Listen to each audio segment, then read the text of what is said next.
Title: The Billionaire Who Called a Handyman and Found the Only Man Who Never Bowed to Her. Before we begin, if you enjoy stories about single fathers who never gave up, powerful women who finally found someone real, and love that refuses to break under pressure, please hit that like button, subscribe to the channel, and drop a comment telling me what city you're watching from right now.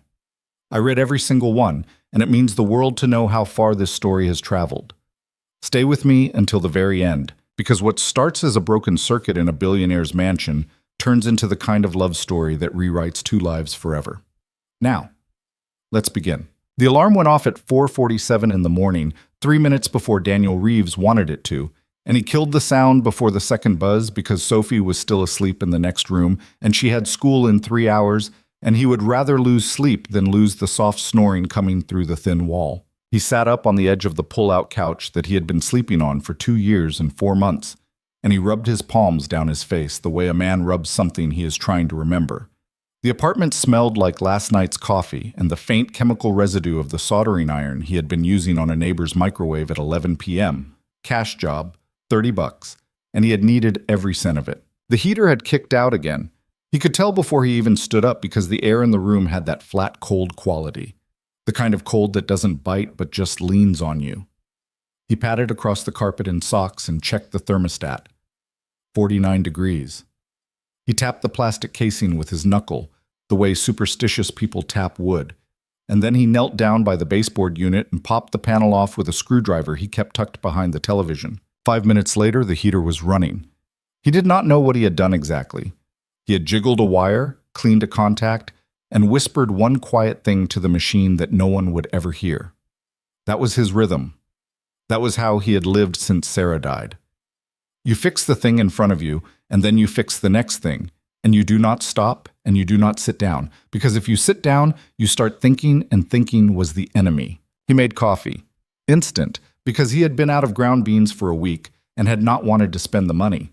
He poured a bowl of cereal for himself and did not eat it, because he was saving the milk for Sophie. He would eat the cereal dry later if he remembered to eat it all. At 5:30, his phone buzzed on the counter, a number he did not recognize. He almost let it go to voicemail because calls at that hour were either wrong numbers or collections, but something about the way the screen lit up in the dark made him pick it up. "This is Reeves." "Mr. Reeves, my name is Harold Kent.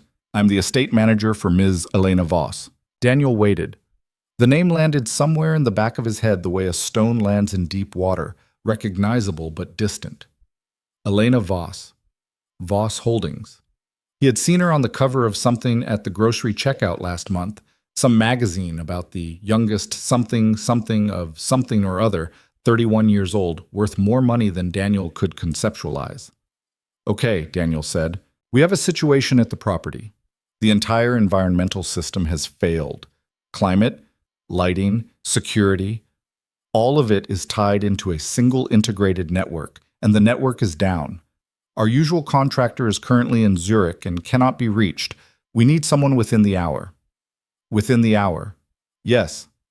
"Sir, I am a residential repair guy. I do furnaces and washing machines. I don't know what kind of system you are describing, but it sounds like you need an engineering firm. Your name came up because you worked on a property in Lattimore Hills 2 years ago. The owner there said you were the only man he had ever met who could walk into a failed system and find the problem in under 30 minutes. He said, and I quote, that you have a way of listening to machines." Daniel was quiet for a second. He remembered the Lattimore job. The man had been drunk and terrible and had tried to pay him in a bottle of scotch. Daniel had taken the scotch and sold it for $90 to a guy at the hardware store.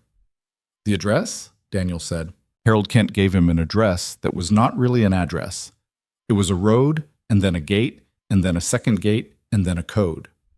The code was 8 digits long. Daniel wrote it on the back of an electric bill with a dull pencil. "The fee for the visit alone is $3,000, Mr. Reeves. If you solve the problem, it is 50 short." Daniel set the pencil down very carefully, the way a man sets down something that might break. "I'll be there in 40 minutes, he said. He woke Sophie at 6. She was 7 years old and she had her mother's hair, thick and dark and impossible to brush.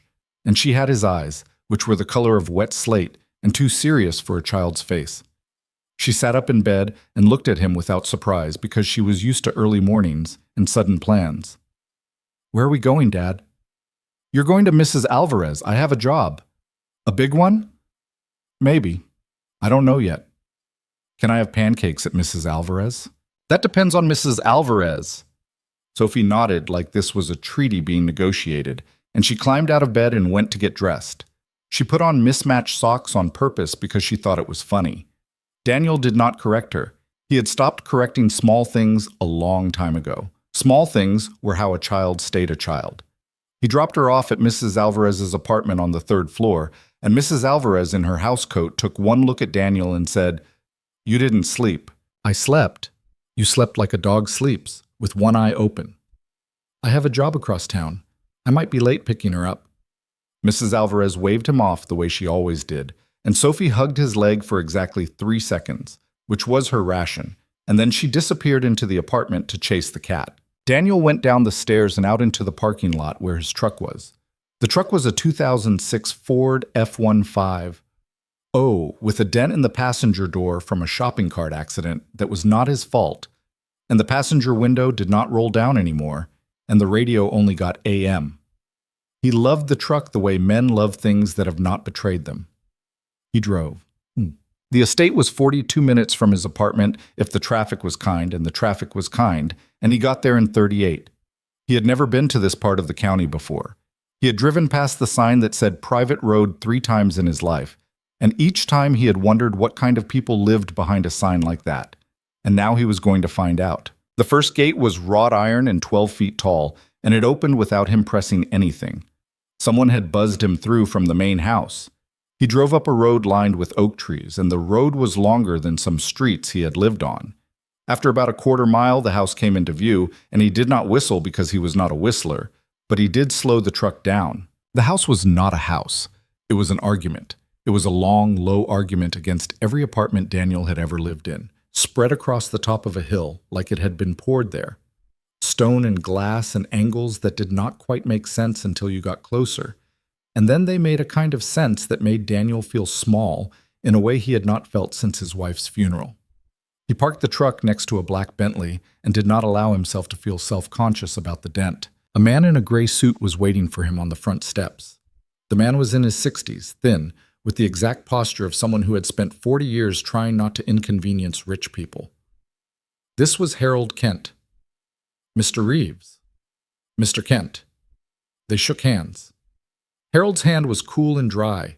Daniel's hand was warm and a little rough because he had been carrying toolboxes since he was 15. Ms. Voss is in a meeting in the East Conference Room, conducted currently by flashlight and by generator. The system failure has delayed a transaction of significant size, and she is, as you might imagine, not in a patient mood. "I am not here to be patient. I am here to fix it. Come this way." Tab. The inside of the house was dark, the kind of dark that a very expensive house becomes when its power is out, which is a different dark than a normal house.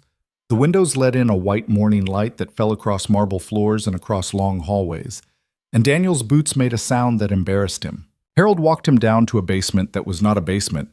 It was a room the size of a small gymnasium, lined wall to wall with servers and blinking lights and climate control equipment, and in the center of the room there was a large steel panel with a door hanging open and a smell coming out of it that Daniel recognized immediately. Burnt resin. Something had cooked. "What happened before the failure?" Daniel asked, and he was already walking toward the panel with his bag. "A power surge at 3:12 this morning. The backup cut in, but the integrated system refused to reboot." "Has anyone touched anything since then?" "Our IT consultant attempted a reset 7 times. Each attempt failed." "Tell the IT consultant to stop attempting anything." Daniel knelt in front of the panel and opened his bag. He took out a flashlight and a multimeter and a screwdriver that had a blue handle that he had been using since he was 22, and he leaned into the guts of the machine the way a doctor leans into a patient. It took him 4 minutes. It was a board, a single board in a rack of 200 boards, and the surge had burned a trace on the board, and the board was refusing to hand off to its backup because the backup was plugged into the same bus. Whoever had designed the redundancy had designed it stupidly. Daniel unplugged the backup, rerouted it to an adjacent rack, pulled the fried board, bridged the connection with a piece of copper wire that he carried in a little plastic bag in his jacket pocket, and then he pushed the reset button. The room filled with light. The servers hummed. A cool breath of conditioned air sighed out of the vents above his head. Harold Kent made a small sound in his throat that was not quite a laugh. 4 minutes, Harold said. The board is done. You need a new one. I can get you one by tonight, but you are running on a wire right now, and the wire will hold, but it is a wire. I will inform Ms. Voss. No need, said a voice from the doorway. Ms. Voss informed herself. Daniel looked up. She was standing in the doorway of the server room with a cup of coffee in her hand and her hair pulled back so tight it looked almost painful. She was wearing a charcoal suit that was cut like a knife, and she was shorter than he had expected, and her eyes were the color of bourbon held up to a lamp, and she was looking at him with the kind of attention that Daniel had not felt on him in a long time. Elena Voss. You are the handyman, she said, not rudely, factually. I am a repair technician. There is a difference? To me, there is. She took one step into the room. She had taken off her shoes somewhere, and she was in black stocking feet, and the detail of her stocking feet on the concrete floor of the server room hit Daniel in a way he did not understand and did not like. 4 minutes, she said. Give or take. My consultants have been here for 6 hours. Your consultants are paid by the hour. She smiled. It was a small smile, and it was there and gone, but Daniel saw it. What is your name? She said. Daniel Reeves. Daniel Reeves, how much do I owe you? 15 for the fix, 200 for the board I am going to deliver tonight. That is a bargain. That is the price. She turned to Harold. Pay Mr. Reeves 25 and write him a check for another 25 against the board and any incidental work this house might need from him over the next 90 days. Harold did not blink. Yes, ma'am. Daniel stood up. He wiped his hands on a rag from his bag. Ma'am, I did not agree to 90 days. I'm not asking for 90 days. I'm asking for the right to call you when my house breaks. I have other clients. I will pay more than your other clients. I have a daughter. I pick her up at 3. Elena's face changed. Just a hair. Something behind her eyes loosened for half a second and then locked up again. 3, she said.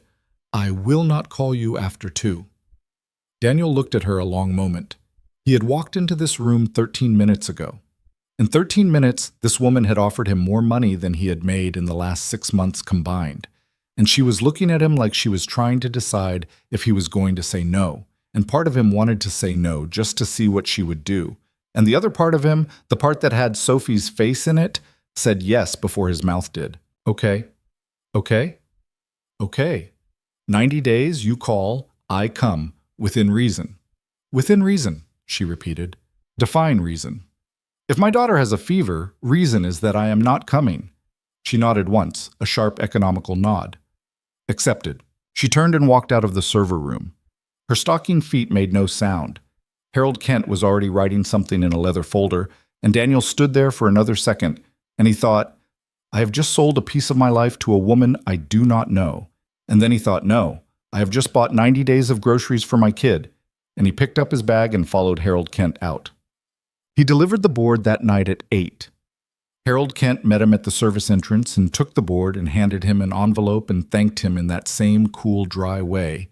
And Daniel drove home with $25,000 in cash in a manila envelope on the seat next to him, and he did not turn on the radio the whole way because his hands were shaking. He did not tell Sophie. Not yet. He did not know how to tell a 7-year-old that the world had just tilted a little. He put her to bed and he read her a story about a rabbit that was afraid of the dark.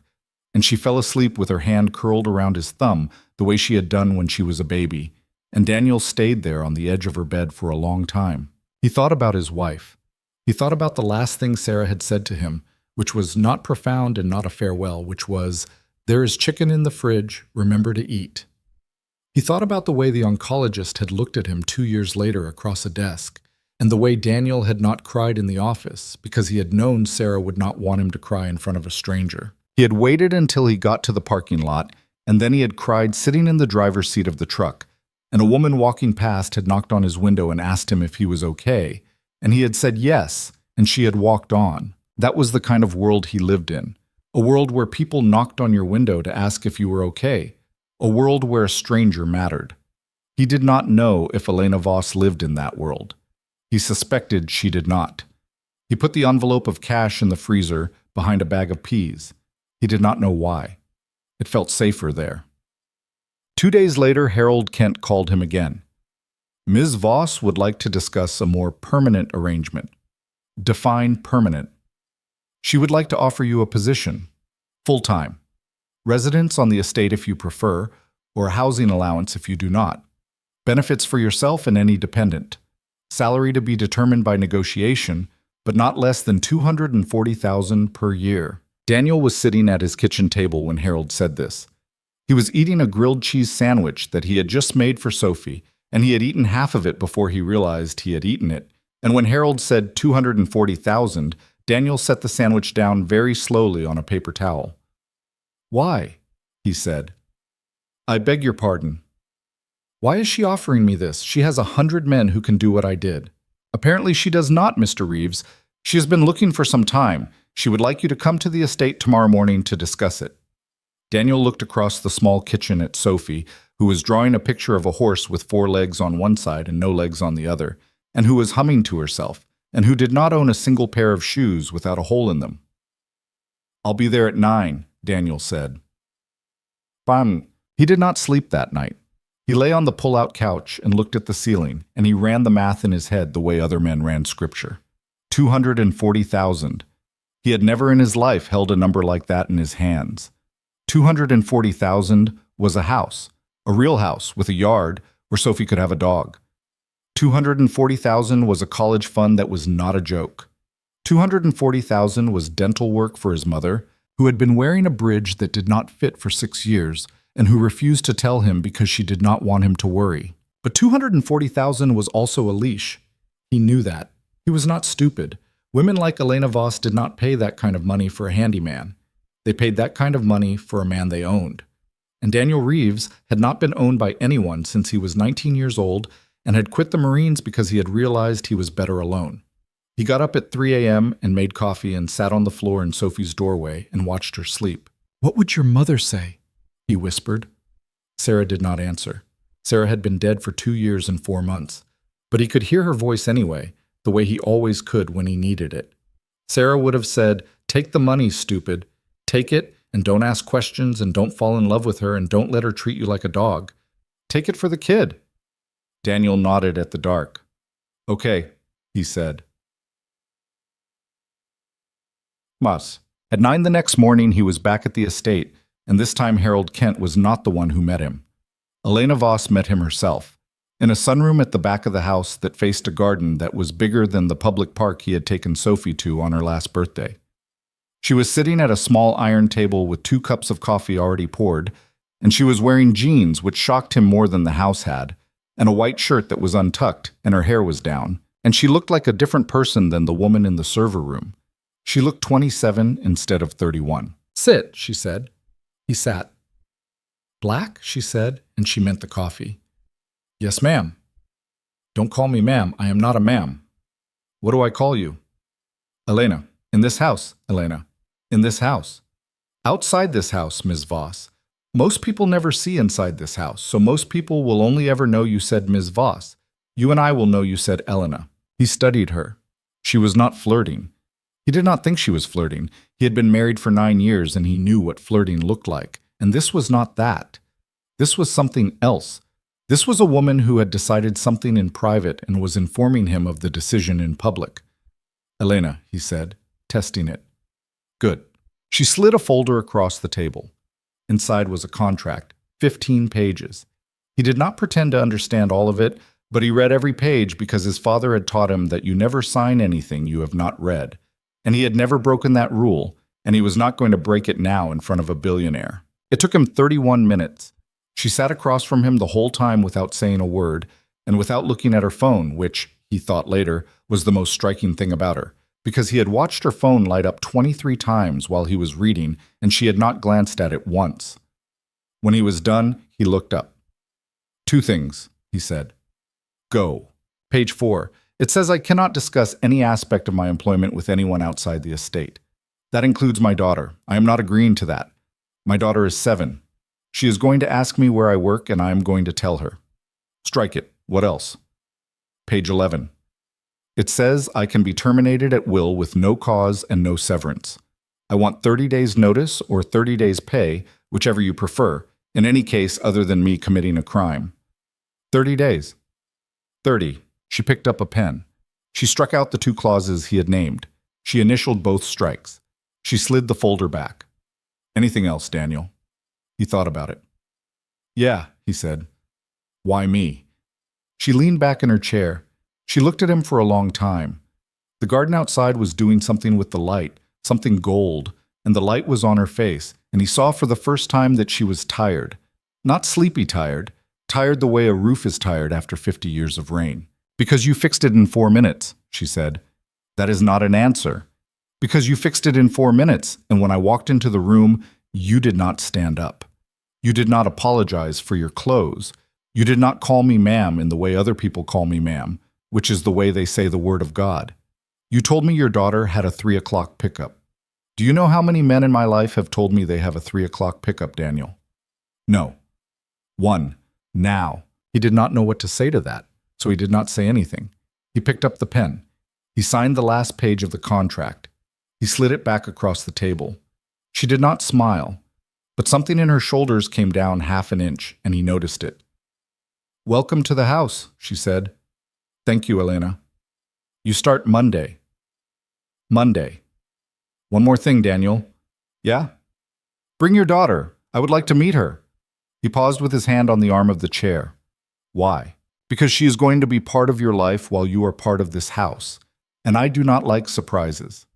I like to know what I am dealing with. And because a 7-year-old is a very honest judge of character, and I want to know what she thinks of me. She will tell you the truth? I am counting on it. He stood up. He shook her hand. Her hand was small and cool, and she did not shake like a woman who had been taught to shake soft. She shook like she meant it. He walked out to the truck. He sat in the driver's seat for a minute before he turned the key. He looked at the house in the rearview mirror. His phone buzzed. A text from Mrs. Alvarez. Sophie threw up at school. Nothing bad. Coming home now, not a fever, just nerves. She has a math test. Daniel exhaled. He put his hand on the steering wheel. Okay, he said to no one. Okay. He drove home to his daughter. The following Monday, at 8 in the morning, Daniel Reeves pulled his truck through the wrought iron gate of the Voss estate with Sophie in the passenger seat, a brown paper lunch bag on her lap, and a loose tooth she had been worrying with her tongue for 3 days. She had put on her best dress, which was not very best, and she had combed her hair herself, which was to say she had put a barrette in it sideways, and she was looking at the house through the windshield with her mouth slightly open. Dad? Yeah? Is this a castle? No, honey, it is a house. It looks like a castle. It is a house that thinks it is a castle. Sophie considered that. Then she said, I don't trust it. Daniel laughed. It was the first laugh he had laughed out loud in a long time, a real one, from the stomach. Good, he said. Don't trust it yet. Let's see what it does. He parked the truck. He walked around and opened her door.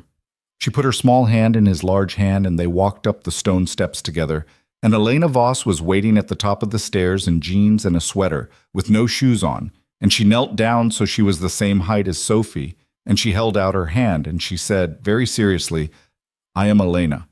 Thank you for coming to my house. Sophie looked at her for a long moment. Then Sophie said, Your house is too big. Elena did not laugh. She nodded like a judge accepting testimony. You're right, Elena said. It is too big. I did not build it. I inherited it. I do not know what to do with most of it. You could turn some of it into a library. That is a very good idea. With a ladder on wheels. Absolutely with a ladder on wheels. Sophie nodded, satisfied. Then she let go of her father's hand and walked past Elena into the house without asking permission, the way 7-year-olds do when they have decided a person is acceptable. Daniel stayed where he was. Elena stood up slowly. She watched Sophie disappear around a corner into the foyer. Then she looked at Daniel. She is you, Elena said, quietly. She is her mother, Daniel said. Mostly. Elena did not ask about her mother. He was grateful. He had been braced for the question, and she did not ask it. And that one small mercy, a woman who did not need to fill a silence, was the first thing about Elena Voss that hit him somewhere he had not been hit in a long time. He followed his daughter into the house. And behind him, Elena Voss stood on the steps of her father's mansion in her bare feet and watched the two of them go. And for the first time in 7 years, she did not reach for her phone. The house swallowed Sophie the way big rooms swallow small children, and by the time Daniel caught up to her, she was standing in the middle of the foyer with her head tilted all the way back, looking up at a chandelier that was bigger than the car he had first learned to drive in. She was counting. He could tell because her lips were moving. 64, she announced when he reached her. 64 what? Lights. On the thing. There are 64 lights on the thing. Elena came in behind them, still barefoot, her sweater sleeves pulled down over her hands, and she stopped next to Sophie and looked up at the chandelier too, and she said, I have never counted them. You have lived here and you have never counted them. I have lived here on and off for 4 years, Sophie. I have never counted them. That is very sad. Elena made a small sound that might have been the start of a laugh, and Daniel watched her face do something he had not seen it do before. Something unguarded. It was there for 2 seconds, and then it was gone. And she was Elena Voss again. Billionaire, polished, controlled, but Daniel had seen the 2 seconds, and he was going to remember them. Sophie, he said, we talked about manners. I am being mannered. I said it was sad, not stupid. Okay, sad is allowed. Miss Campbell at school said sad is a respectful word. Elena turned to him with one eyebrow raised half an inch, and Daniel said, Miss Campbell is the school counselor. She visits Sophie's class once a week. I see. Sophie has a lot of opinions about Miss Campbell. I can tell. Sophie was already wandering. She had spotted a hallway that went off to the east, and she was drifting toward it the way a cat drifts toward a warm patch on a floor, and Daniel took 2 long strides and caught her by the shoulder. You stay with me. This is not your house. Okay. You do not touch anything. Okay. You do not open any doors. Dad? Sophie. She sighed the sigh of a 7-year-old who has been saddled with an unreasonable father, and she fell into line behind his leg, and Elena watched this whole negotiation with a small, quiet smile at the corner of her mouth. You can let her touch things, Elena said. She breaks things. Everything in this house is insured for more than it is worth. She still breaks things. Daniel, Elena. I'm not being polite. I'm telling you. She can touch things. He looked at her. He looked at Sophie, who was now openly lobbying with her eyes. He looked back at Elena. One thing, he said. She can touch one thing. Her choice. Sophie's eyes went wide. She turned in a slow circle in the foyer, scanning, calculating, and then she pointed at a brass bowl on a side table that was probably 300 years old and said, That. Why that? It is shiny, and it looks like it would be cold. Elena walked over, picked up the bowl, and handed it to her. Sophie took it in both hands, and her whole face became a question. And then she said, It is cold. I was right. You were right, Elena said. Sophie set it back down very carefully, two-handed, the way she handled things she knew she was being trusted with. And Daniel watched his daughter, and he watched Elena watch his daughter, and something in his chest shifted half an inch. He did not like it. He pushed it back down. Harold is going to show you around, Elena said to him. I have a call at 10. I will find you after. Okay? Sophie, there's a woman named Ms. Bellamy who runs the kitchen. She is making cinnamon rolls for some reason that I do not understand. Would you like one? Yes, please. Follow Harold. Harold appeared from nowhere, the way he seemed to, and Sophie went off behind him without a backward glance, chattering already about the chandelier and the bowl and Miss Campbell, and Elena stood in the foyer with Daniel, and they were alone for the first time since he had signed the contract. She is very unafraid, Elena said. She is 7. At 7, fear has not finished moving in yet. Is that a line you wrote or a line you read? I wrote it. On a bad night. Elena looked at him for a second longer than was comfortable, and then she said, I have to take this call. Harold will set you up. Your office is down the east corridor, 3rd door on the right. It is not really an office, it is a room I cleared out for you. There's a desk and a lamp and a chair. If you need anything else, ask. I do not need anything else. I suspect you will. She turned and walked away, and Daniel stood in the foyer alone for 30 seconds, and then he went to find his daughter. He found her in the kitchen, sitting on a high stool with flour on her nose and half a cinnamon roll in one fist, deep in conversation with an older black woman in an apron who had the kind of face that had fed a lot of children over a lot of years. Miss Bellamy, he assumed. The kitchen smelled like butter and cinnamon and yeast, and it was bigger than Daniel's entire apartment, and there was a copper pot hanging on a hook that was bigger than Sophie's head. Dad. Yeah, Miss Bellamy says you can have one. Can I? She says you look like you need one. Miss Bellamy turned around and looked Daniel up and down with the expertise of a woman who had been reading men for 40 years, and she said, Honey, you eat. Yes, ma'am. And don't call me ma'am. I am Geraldine, or Bellamy, or Ms. B. I answer to all three. I do not answer to ma'am. Yes, Ms. B. Better. She slid a cinnamon roll onto a plate the size of a hubcap and pushed it across the butcher block toward him. He took it. He ate it. He had not eaten anything warm and sweet that someone else had made for him since Sarah had died, and he was not prepared for what it did to him, which was make his throat close up for just a second, and he coughed once and covered it with a cough into his fist, and Ms. Bellamy saw it and did not say anything. Your girl is a talker, Ms. Bellamy said. She comes by it honest. You are not a talker. No, ma'am. Ms. B, no. Your girl is going to make friends in this house. That is good. That is good, and that is a problem. Daniel looked up from his plate. Ms. Bellamy was wiping her hands on her apron and looking at him with her head tilted. A problem how? This is not a house where people stay long, Mr. Reeves. The staff turns over. Miss Voss fires fast and hires faster. Your girl is going to love people here, and then they will be gone and she will cry about it, and you will have to explain it to her, and that is going to be a hard conversation. I will have it. I know you will. I am just saying, be ready for it. Sophie was not listening. She was building a small mountain out of flour on the counter and telling it a story about a horse. Daniel watched her for a second. Thank you, Ms. B, he said. He found his office 40 minutes later. It was not really an office. Elena had been right about that. It was a small room off the east corridor with a desk and a lamp and a chair and a window that looked out on the garden, and there was a phone on the desk that had more buttons than any phone Daniel had ever seen, and there was a laptop next to the phone that was still in its plastic wrap.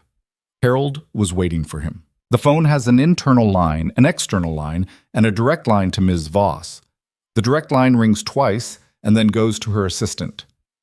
Ms. Voss picks it up herself only when she is in this house and only on the second ring, never on the first. Do not call on the first ring. She considers the first ring presumptuous. Okay, the laptop has been configured for you. Your email is daniel.reeves@voss.house. No capital letters, no numbers. Your password is on this index card. Memorize it and destroy the card. Seriously. Seriously. Daniel looked at the index card. The password was 17 characters long and contained 2 symbols and a German noun. Memorize it. I am working on it. I will leave you to your first day. If you need anything, dial 0. Harold? Yes. What exactly am I doing here? Harold paused in the doorway. He turned back. That is a very good question, Mr. Reeves. I do not have a full answer. Your contract says you are the Director of Residential Systems and Operations. That is a made-up title. Before this week, no such position existed in this house. I believe Miss Voss invented it for you because she did not have a title that fit what she wanted from you. Which is what? Which is someone who will tell her when something is broken and fix it, and not lie to her about either. That is a low bar. You would be surprised, Mr. Reeves, how few men in this house have cleared it. Harold closed the door softly behind him, and Daniel sat down in the chair, and the chair was the most comfortable chair he had ever sat in his life. And he felt for a moment like he might cry, and he did not know why, and he put his hands flat on the desk, and he breathed in and out slowly 3 times until the feeling passed. The first 2 weeks at the estate went the way a new pair of boots goes. Stiff, awkward, a little blister on one heel by day 3. Daniel learned the house the way he had once learned a neighborhood, by walking it. He walked every corridor. He opened every utility closet. He read every manual of every piece of equipment in the server room, in the pool room, in the kitchen, in the two separate climate systems that fed the east and west wings. He took notes in a black composition book that he had bought at a drugstore for $2. On day 5, he replaced the bridge wire in the server room with a proper board, and he did the work at 2 in the morning so he would not interrupt anything.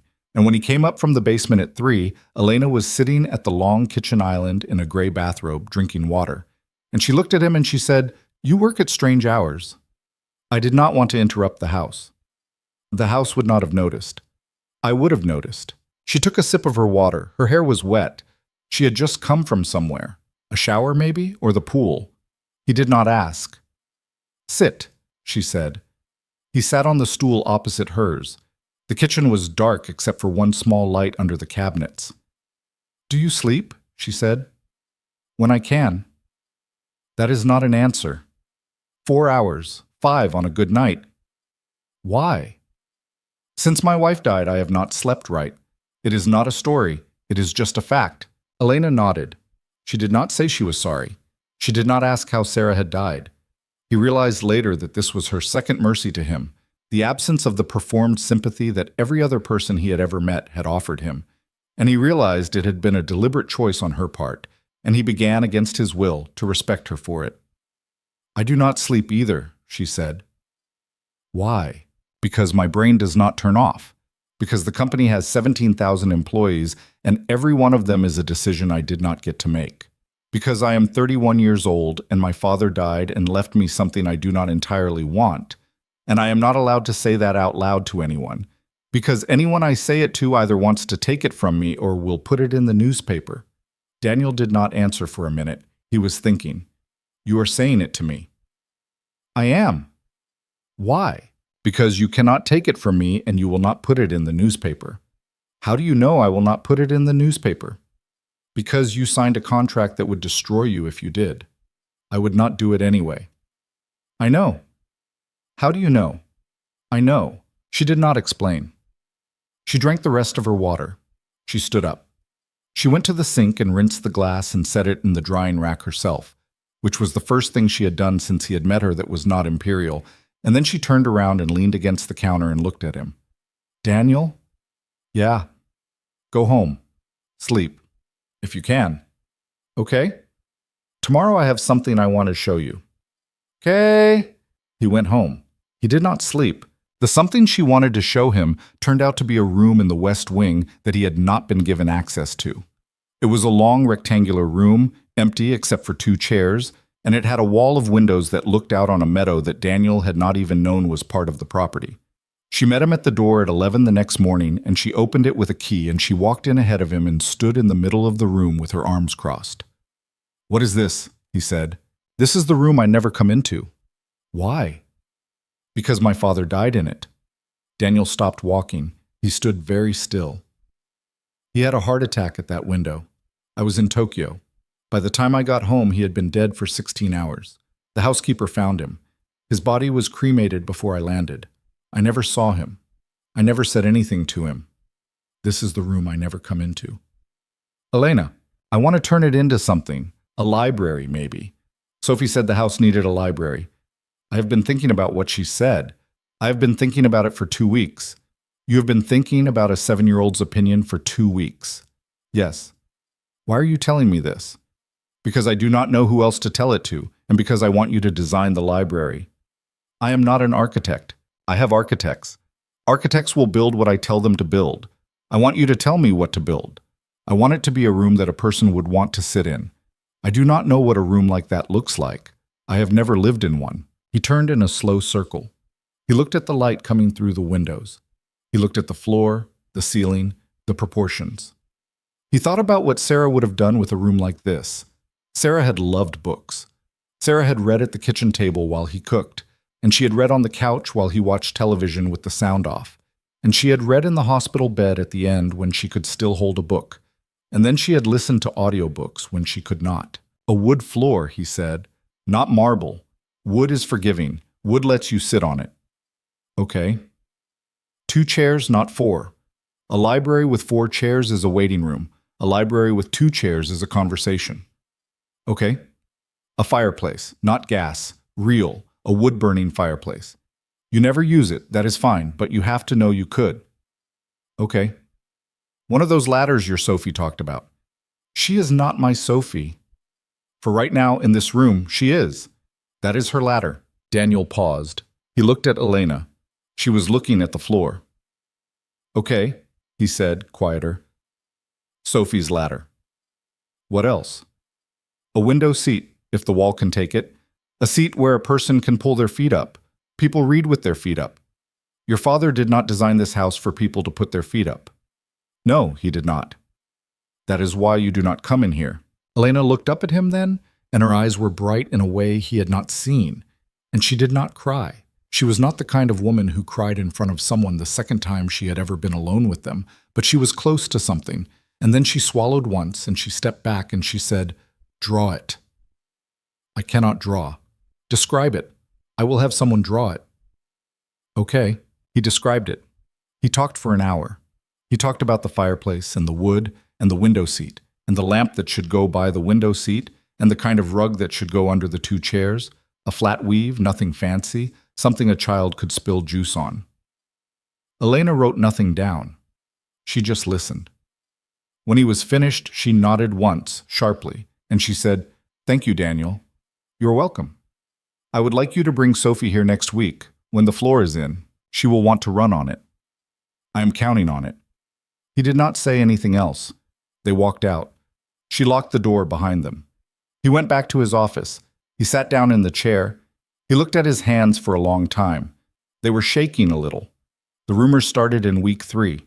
It was Harold who told him, not because Harold was a gossip, but because Harold was a man who understood that information was a form of loyalty. He stopped by Daniel's office on a Thursday afternoon, and he closed the door behind him, and he sat down across the desk, and he said, "Mr. Reeves, I would like to speak with you off the record." "Okay?" "There is talk in the house." "What kind of talk?" "The usual kind. The kind that happens in any house where a man and a woman are seen speaking for more than 3 minutes at a time." Daniel leaned back in his chair. He closed his eyes for a second. He opened them. Who is talking? The junior groundskeeper, 2 of the kitchen staff, a girl who does the linens. I have addressed it with each of them. I am not telling you this to cause you concern. I am telling you because if it reaches Miss Voss, I want you to have heard it from me first, not from her. Is there anything to tell? I am not asking that question, Mr. Reeves. Harold. Yes. There is nothing to tell. I did not ask, Mr. Reeves. I'm telling you anyway. Harold looked at him for a long, quiet moment. Then he nodded. I believe you, Mr. Reeves, for what it is worth. I have been in this house for 19 years. I have seen a great many things. I have seen Ms. Voss meet a great many men. I have not seen her ask any of them to redesign a room. He stood up. He opened the door. Harold? Yes. Thank you. Mr. Reeves, you might want to be seen less with Miss Voss in the kitchen at 2 in the morning. The kitchen staff arrives at 4. They see the 2 water glasses.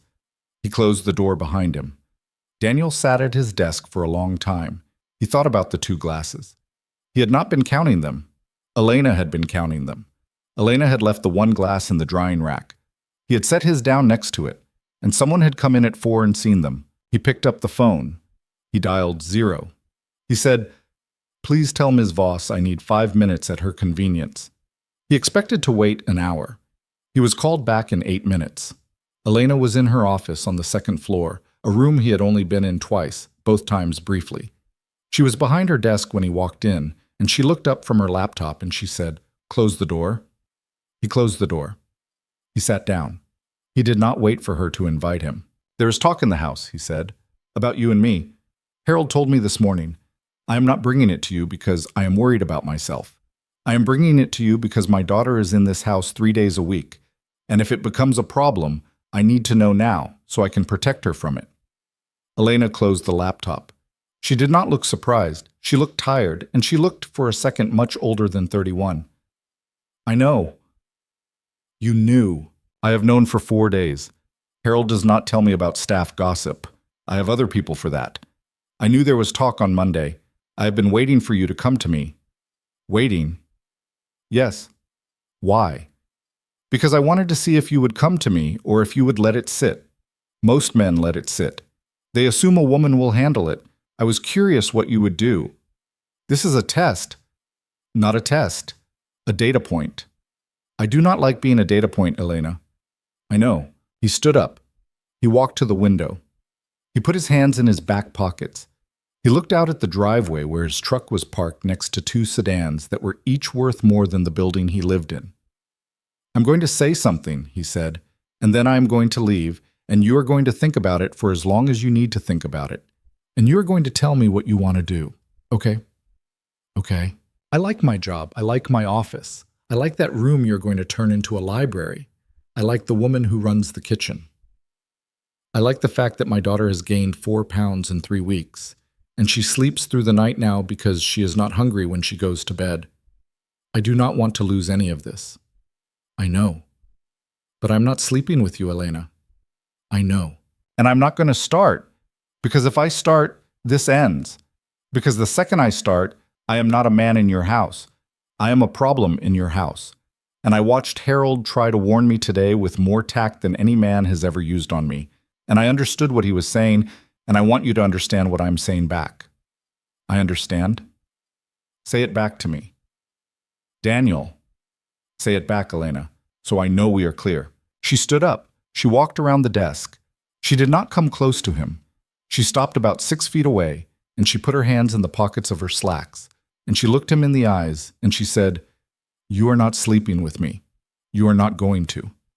If that were what I wanted, I would not have hired you." He looked at her. He nodded once. "Okay," he said. "Okay. Thank you." Daniel. Yeah, I have not had a conversation like this with another person in this house in 9 years. Like what? Honest. He did not know what to say to that, so he did not say anything. He opened the door and he walked out, and he went back to his office, and he sat at his desk, and he put his head in his hands for about 30 seconds, and then he took his hands away from his face, and he picked up his phone, and he called Mrs. Alvarez, and he asked her how Sophie's day was going. She's fine, she is coloring. Good. Tell her I love her. She knows you love her, Daniel. She will want to know why you called. Tell her I just wanted to hear that she was coloring. I will tell her. He hung up. That night, the rumor grew teeth. It happened because of a photograph taken by a groundskeeper's nephew who was visiting the property on a day he should not have been on the property, a kid of 19 with a phone and no sense, and he took a picture through a hedge of Elena and Daniel standing on the back terrace at dusk. Standing, not touching. Elena had her arms crossed. Daniel had his hands in his pockets. They were 2 feet apart. In the picture, because of the angle of the light, and because Elena's head was tilted up toward him, and because Daniel was looking down at her with the expression of a man who was listening hard, it looked like something. It looked like something it was not. The kid sold the photo to a tabloid for $800. The tabloid ran it on a Friday morning. The headline said, "Voss heiress in secret romance with mystery man. His identity may shock you." Daniel learned about it the way he learned about everything else lately, which was from Harold, who came into his office at 7:15 in the morning holding a phone in one hand and a cup of coffee for Daniel in the other, and who said without sitting down, "Mr. Reeves, we have a situation." Daniel looked at the phone. Harold handed it over. Daniel looked at the photo. He looked at the headline. He set the phone down on his desk very carefully, the way he set down things that might break, and he said, "Where is Sophie?" "Sophie is at Mrs. Alvarez's apartment. She is safe. The tabloid does not have her name. They do not have your name yet either. They have called you, and I quote, a rugged, unidentified man of uncertain background." Uncertain background? It is not a complimentary phrase, Mr. Reeves. It is how tabloids describe anyone they have not been able to look up in a Yale directory. How long until they know? 6 hours? Possibly less. Does Elena know? Ms. Voss was informed at 5:42 this morning. She is in a meeting with her head of communications right now. She has asked that you remain in the house until she can speak with you. She has also asked that Sophie be brought here this afternoon for her safety. My safety. Her safety, Mr. Reeves. Your daughter's. The estate is the most secure location in the county. Your apartment building is not. This tabloid has a long history of sending photographers to the homes of the, quote, unidentified men of uncertain background it features in its headlines. Ms. Voss does not want your daughter photographed. Daniel sat very still for about 5 seconds. Then he stood up. He grabbed his jacket off the back of the chair. He grabbed his keys. I'm going to get her myself, right now. Mr. Reeves, do not argue with me, Harold. I was not going to argue with you. I was going to tell you that a car and a driver are already waiting in the South Drive, and that Ms. Voss has instructed that you be taken wherever you need to go and that you not drive yourself, because your truck has already been photographed in the driveway of this house, and they will be looking for it. Daniel stopped with his hand on the doorknob. She thought of that. She thought of that 40 minutes ago, Mr. Reeves. She is very good at this. Harold. Yes. Thank you. Go get your daughter, Mr. Reeves. I will handle the house. He went. The car was a black sedan with tinted windows, and the driver was a man in his 50s who did not introduce himself and did not need to. And Daniel sat in the back seat and he watched the estate disappear behind them. And he thought about what he was going to say to Sophie, and he thought about what he was going to say to Elena, and he thought about the fact that 48 hours ago he had told Elena Voss to her face that he was not going to sleep with her. And now her face and his face were on the internet together, and the whole world had already decided what was true. His phone buzzed in his lap. A text. Unknown number. This is Elena. Use this number. I will explain when I see you. He read the text twice. He typed back. Picking up Sophie. Home in an hour. The reply was immediate. Home. One word. He did not know what she meant by it at first. Then he thought about it. She meant the estate. She had heard him say home and meant it about the estate, not about his apartment. He had meant it about his apartment. He did not correct her. He did not know what to correct her to. The sedan pulled up in front of Mrs. Alvarez's building, and Daniel got out, and he went up to the 3rd floor, and he knocked, and Mrs. Alvarez opened the door, and she took one look at his face, and she said, Is someone dead? No, no one is dead. I just need Sophie, right now. She is going to stay at the estate for a few days. It is going to be all right. But I need her now.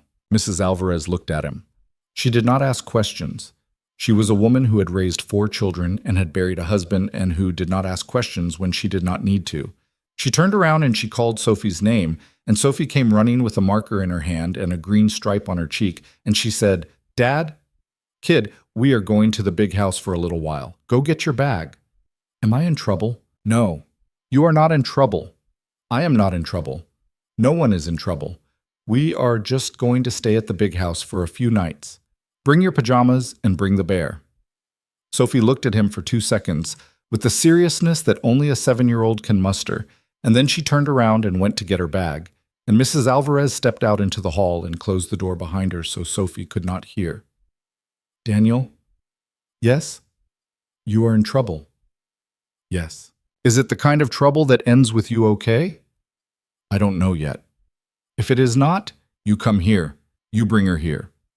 You do not take her anywhere strange. You understand me. I understand you.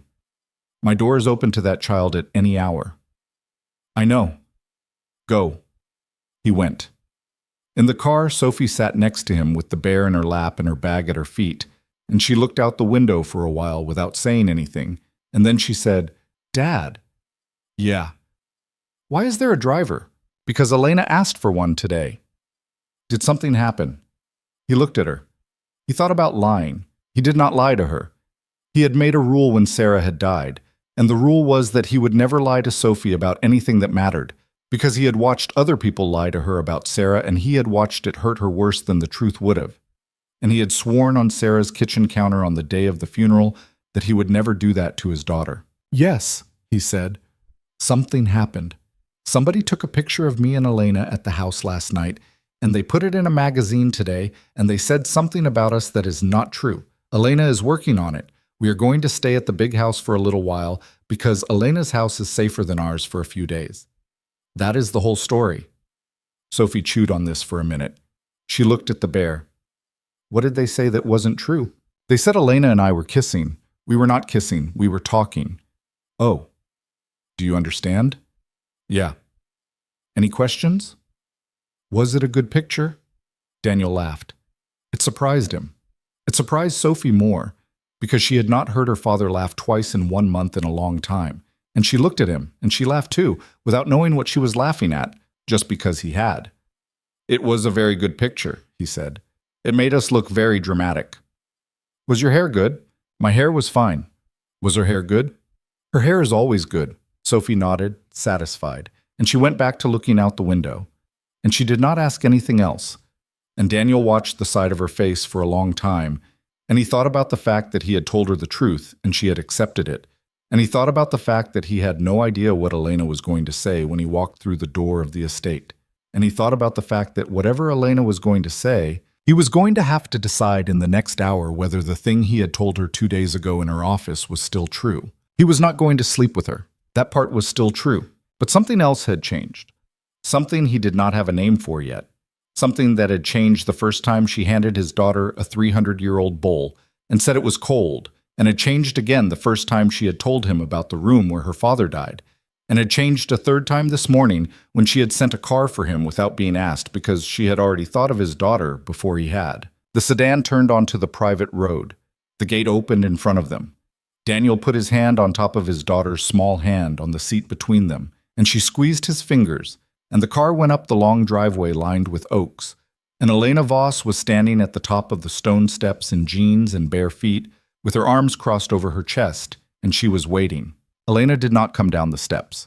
She waited where she was, and Daniel got the door for Sophie, and Sophie climbed out with the bear tucked under her arm and her bag slung diagonally across her chest the way a tiny soldier carries a pack.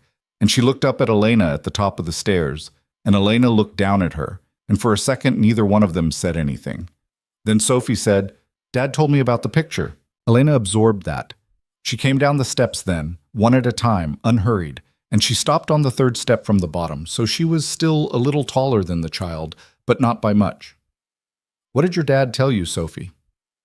"He said somebody took a picture of you and him talking and said you were kissing." "That is accurate." "Were you kissing?" "No." "Okay." Sophie started up the stairs past her. Elena put a hand on her shoulder, very lightly, so lightly that Sophie could have walked through it, and Sophie stopped. "Sophie, I want to say one thing." "Okay. I'm sorry your dad had to tell you about the picture. That was a thing a 7-year-old should not have to know about. I am going to do what I can so that you do not have to know about any more pictures. I want you to tell me if anyone at your school says anything to you." "Okay. Your dad too. Anything. Any kid. Any grown-up. You tell me. I can fix it." "Can you fix everything?" "No." "Okay. But I can fix school." "Okay." Sophie looked at her a moment longer, and then she said, "Thank you," very solemnly, and she went into the house. Elena came down the last 2 steps. She stopped in front of Daniel. She looked at him, and her eyes had a tightness in them that he had not seen before, and she said, "They have your name." "Already?" 40 minutes ago. It will be online in an hour. Full name. Last 3 addresses. Your Marine Corps discharge. Your wife's obituary. Your daughter's school." He did not answer. He could not for a second. "Daniel." "Yeah. I'm sorry." "Elena." "I did not do this, but I am sorry. This is what happens when someone stands next to me. I did not think about it when I was standing next to you. That was my mistake. I am sorry." "Stop apologizing." "I am not going to stop apologizing. I was careless. I should have noticed the hedge. I should have kept the lights lower. I have cameras on every inch of this property, and I missed a 19-year-old with a phone, and now your daughter is on the internet. I will apologize for as long as I need to apologize, and then I will do something about it." He looked at her. Her jaw was set. Her hands were in the pockets of her jeans, and they were fists inside the pockets. He could see the outline of the knuckles through the denim. "Okay," he said. "Come inside." "Okay." They went inside. Sophie had already found the kitchen. They could hear her voice from down the corridor, and they could hear Miss Bellamy's voice answering, and Daniel exhaled half a breath he did not know he had been holding. Elena took him to a room he had not been in. It was a small sitting room on the first floor with a fireplace that was not lit, and 2 leather chairs that looked 100 years old, and a low table between them with a decanter on it. And she closed the door behind them, and she did not offer him anything from the decanter, and he did not ask. She sat. He sat. I have 3 problems, she said. I'm going to tell you all 3, and then I'm going to tell you what I think about them, and then I am going to ask you what you think. Okay. Okay? Problem 1. The tabloid story is going to be followed by a real story in a real paper by tonight. My head of communications has confirmed that. I cannot stop it. I can only shape it. Okay? Problem 2. My board has an emergency call tomorrow at 8 a.m. They're going to ask me to make a statement. The statement they want me to make is that you are a former employee who was let go last week, and that any appearance of intimacy in the photograph is an illusion of the angle. They will suggest I pay you a severance in the low 6 figures, conditional on you signing a non-disparagement, and they will suggest you and your daughter leave the state. Daniel had been breathing steady. When she said leave the state, the breath stopped. Keep going. Problem 3. There is an opportunity in Colorado, a senior operations position at a large ranch owned by a friend of mine. Legitimate, quiet, housing included. Very good school for Sophie. $180,000 a year. My friend has an opening. He has not filled it. He has been waiting for the right person. I mentioned you to him this morning. He is interested. Daniel stood up. He could not help it. He walked to the window and looked out without seeing anything. He put his hand flat against the glass. You already set up an escape hatch. I set up an option, Daniel. You did it this morning. I did it at 6:45 this morning while my head of communications was on hold. Before you talked to me. Yes. He did not answer. He kept his hand on the glass. The glass was cold. You want me to say thank you? No. What do you want me to say? I want you to tell me what you think. What I think is that you have been a billionaire for 4 years, and you solve every problem the same way, which is that you buy the problem a ticket somewhere else. He said it quieter than he meant to, not because he was trying to be kind, because he was tired. His shoulder hurt where he had been gripping the sedan door handle for half an hour. He took his hand off the glass and turned around. Elena had not moved. She was still sitting in the chair. Her hands were folded in her lap. Her face did not change when he said what he said, but something in her eyes did. That is fair, she said. It is not entirely fair, but it is partly fair. You know it is partly fair. I know. I'm going to sit back down now. Please. He sat back down. He rubbed his face with both hands. He looked at her over the top of his fingers. Tell me about Colorado, he said. It is real, Daniel. I am not inventing it. My friend's name is Jim Hollister. He runs 12,000 acres and a lodge operation and 3 small businesses out of a town called Evans Creek, population 400. The school district is the best in a 100-mile radius. The house on the property is a 3-bedroom on a hill with a wood stove. He needs somebody who can keep everything running, who will not steal, and who does not care about being in charge. He pays well because he keeps his people. The last man in the job was with him 22 years. He retired in June. Jim has been looking since. Why me? Because I told him about you. What did you tell him? I told him you fixed a $300,000 system failure in 4 minutes with a piece of copper wire. I told him you told me to my face you would not sleep with me. I told him your daughter is 7 and she thinks my house is too big. He laughed at the last one. He said the first 2 were why he wanted to meet you. When does he want to meet me? He will fly out tomorrow if you want to meet him tomorrow. He will meet you in any state at any airport. He said, quote, just tell him I will come to him. Daniel shook his head slowly, not in refusal, in something else. Elena. Yeah. If I take this, Sophie and I are in Colorado in 4 weeks. Yes. And you are in Manhattan or Tokyo or wherever alone. I am always alone. That is a constant. Do not factor me into this. I am factoring you into this. Do not. I am. She looked at the floor. She did not say anything for a long minute. Then she said, very quietly, please do not make me part of this decision. I am the worst reason to make this decision. I am the reason there is a decision at all. Make it about Sophie. If you make it about me, one of us is going to be wrong about something. He sat with that. Okay, he said. Okay. I want to meet Jim. I will call him. Not tomorrow, today. Right now. I want him on a plane today. I want to see him tomorrow morning. Okay? And I want to be alone with Sophie for the rest of this afternoon. I am not going to talk to her about Colorado. I'm going to watch her. I'm going to see what she does in this house when no one is looking. I'm going to decide based on that. Okay? Elena.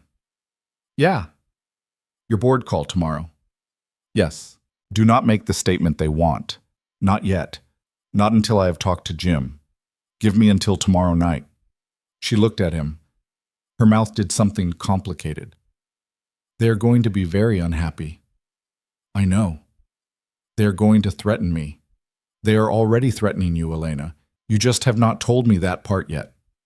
She did not answer. I am right. Yes. What have they threatened? My chair is a man named Victor Lane. He has been on the board since before I was born. He was my father's friend. He does not like me. He has never liked me. He has been waiting 4 years for a reason to move against me, and he believes he has found it. He has the votes to call a confidence meeting. He does not have the votes to remove me. Yet. But he has the votes to force me to issue a statement that he dictates. If I do not, he will go to the press ahead of me and say, the board has lost confidence in my personal judgment. He will use the word personal. He will make sure everyone understands what he means. So if you do not throw me out of the story, he throws you out of the company. Approximately. And if you do throw me out of the story, you stay CEO. Yes. Elena. Yeah. If you do what he wants, you are never going to forgive yourself, and you are never going to be the same kind of CEO again. She looked at him for a long time. How do you know that? Because I know what you did in the kitchen at 3 a.m. You told me the truth when you did not have to. A person who does that does not lie to a board the next month to keep her chair. You will lie once. You will hate yourself for it. You will lie twice, hate yourself worse, lie a third time, and by year 2 there will not be anything left of you that is you. I have watched this happen to men I knew in the Marines. It is not a moral problem. It is a mechanical one. It happens the same way every time. She did not answer for a while. She looked at the cold fireplace. I'm going to call Jim, she said, and then I'm going to call Victor Lane. What are you going to tell Victor Lane? I'm going to tell him I will have a statement for him by Friday. That is not what he wants. No, but that is what he is going to get, because I do not work for Victor Lane. I work for the company, and the company pays me to make decisions that are right, not decisions that are fast. Elena. Yeah, there is a version of you that I am starting to like very much. She looked at him. Her eyes were tired and bright at the same time. There's a version of me I'm starting to like very much too, she said. I was not sure there was one. He stood up. He did not touch her. He did not reach for her. He did not do any of the things the tabloid would have wanted to take a picture of. He just stood up and he said, I'm going to go find my daughter. And he went. He found Sophie in the kitchen, where she had climbed up on the stool and was now attempting, with Ms. Bellamy's permission and under Ms. Bellamy's close supervision, to crack an egg into a glass bowl. She was doing it with the concentration of a surgeon. The first egg had not gone well. There were shells in the bowl. Ms. Bellamy was not correcting her. Ms. Bellamy was pretending not to have noticed. Daniel stood in the doorway for a second and watched, and he understood, in that second, something about Ms. Bellamy that he had not understood before, which was that she had raised other people's children her whole life and had learned how to let them fail without shame. Hey, kid. Dad. How is the egg situation? Bad? Want help? No. Okay. He sat at the counter on the stool next to her, and he watched her try again. The second egg was better. She got most of it into the bowl. She fished out the shell with her small fingers and dropped it into a bowl that Miss Bellamy had discreetly placed at her elbow. She did not say anything about it. Neither did he. Neither did Miss Bellamy. Sophie? Yeah. Do you like it here? She thought about it. She was cracking a third egg. She did better this one. She was getting the hang. I like it today? What does that mean? It means I like it today. I don't know if I will like it tomorrow. What would make you not like it tomorrow? If Ms. Bellamy went away, or if the guy with the keys went away, or if Elena was mean. Has Elena ever been mean? No. But I've only been here 4 times, Dad. You cannot tell if a grown-up is mean in 4 times. Daniel laughed. He put his forehead down on the cool marble of the counter for a second. How long does it take to tell? 8 times usually, sometimes 12. If they are good at hiding it, like Mr. Brewer at school, 15. Who is Mr. Brewer at school? The gym teacher. He seems nice, but he yells at the kids who cannot run fast. I figured him out in 15. Emma figured him out in 6, but Emma is very fast. Noted. She went back to her eggs. Miss Bellamy met his eyes across the island and raised her eyebrows very slightly. He nodded. Later, when Sophie was in the sitting room off the kitchen watching a cooking show with Miss Bellamy's approval, Daniel walked down the corridor toward the east wing, and he stopped in the empty room that Elena had asked him to describe. The library. The floor was not yet in. The walls were still bare. The light was coming in through the long windows the same way it had come in the first time, and he stood in the middle of the empty room and he put his hands in his back pockets, and he tried to imagine Sophie on the wood floor with a book open on her stomach, and he could imagine it clear as a picture. And he could also imagine her in a 3-bedroom house in Colorado on a rug in front of a wood stove, and he could imagine her there just as clearly. Both pictures were real to him. Both pictures were possible. He stood there for maybe 10 minutes, and he did not decide anything.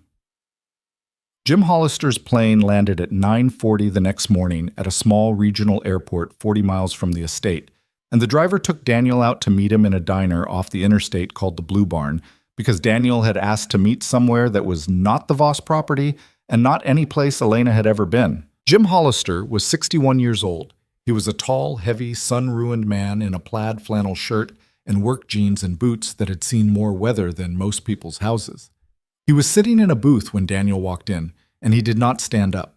He lifted a coffee cup at Daniel and said, "You Reeves?" "I am." "Sit down." Daniel sat down. The waitress brought him coffee without being asked. Jim Hollister looked at him over the rim of his own cup for about 10 seconds. Daniel looked back. Neither of them blinked. "Elena tells me you fixed her whole damn house with a piece of wire." "Elena is generous." "Elena is not generous. Elena is precise. If she said wire, it was wire." "It was wire." "What gauge?" 12 solid copper." Jim grunted. Approval, maybe just a grunt. "She also tells me you were a Marine." "I was." "How long?" 4 years, got out honorable, did not re-up." "Why?" "I was better alone." Jim Hollister nodded slowly. He took another sip. "Tell me about your kid." "Her name is Sophie. She is 7. She lost her mother 2.5 years ago. She is smart. She is not afraid of grown-ups. She is picky about food. She has no people skills, but she has a very good character judgment system that seems to kick in around the 8th time she meets a person." Jim Hollister actually smiled at that.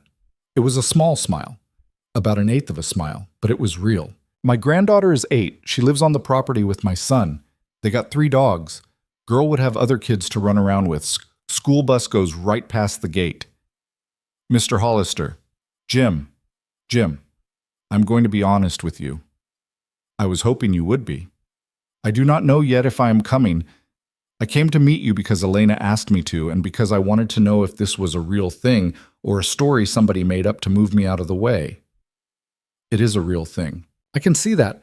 I have known you 5 minutes, and I can already see that. But I do not know yet if I am coming, and I wanted to tell you that to your face because you got on a plane for this." Jim Hollister looked at him for a long moment. Then he said, "Son, I got on a plane because Elena asked me to. I have known that woman since she was 6 years old. Her daddy was my best friend. I was there the day her daddy died, and I was there at the funeral, and I was there for the 2 years after when she would not answer the phone for anybody on earth. And she answered my phone about once every 4 months because I am the only son of a bitch on that board she actually trusts. And the reason she trusts me is that I never wanted anything from her, including her money, including her time, including her approval." He took another sip. "So when Elena calls me at 7 in the morning and says, 'Jim, I have a man, and I need you to look at him and tell me if he is who I think he is,' I get on a plane. That is the whole reason I am here. You are not wasting my time. I would be on this plane for her if you did not exist." Daniel did not answer for a second. He looked at the man across the table from him. He thought about the way Elena had described him. A friend of mine. Legitimate. Quiet. The simplest word she had used in the whole conversation yesterday. "What do you see?" Daniel said. "I see a man who does not lie and does not want to." "That is a low bar." "Son, you would be surprised how few of you there are." "People keep telling me that." "Keep believing them. They sat there for a while. Daniel ate some eggs. Jim ate a whole country breakfast. They talked about nothing for 20 minutes. They talked about trucks, and about the difference between winter in New England and winter in Colorado, and about how Jim's wife had been dead for 11 years, and about how Sophie had lost her mother, and about how grief did not work the way anybody said it worked. It worked the way the weather worked. You could not schedule it. At the end, Jim Hollister said, "Here is the job. Take it or do not take it. I want an answer by Monday. If you take it, you move by the 15th of next month. If you do not, no hard feelings. And do not ever tell Elena I said this. But I think you belong in that town of mine more than you belong in that big old mausoleum she lives in. And I am not saying that to poach you. I am saying that because you look like a man who needs a yard." Jim. "Yeah. Can I ask you something?" "Shoot. Why did she send me to you instead of just firing me and calling it clean?" Jim looked at him for a long, careful moment. "Son. Yeah. You want me to answer that, or you want to answer it yourself?" "I want you to answer it." "All right." He leaned back in the booth. He put both hands around the coffee cup. "Because Elena Voss has been alone since she was 27. I do not mean romantically alone. I mean alone in the way that matters. Her daddy died on her. Her mother died on her when she was 16. She has a half-brother who has been trying to take the company from her since the day the will was read. She trusts about 4 people on earth. I am one. Harold is another. You would not know the other 2. And 2 weeks ago, she called me up and she talked for 11 minutes about a handyman and a 7-year-old, and she told me the girl said the house was too big, and I could hear in her voice that she was thinking about that sentence the way people think about sentences that matter to them, and I knew then she was in trouble. In trouble. In love.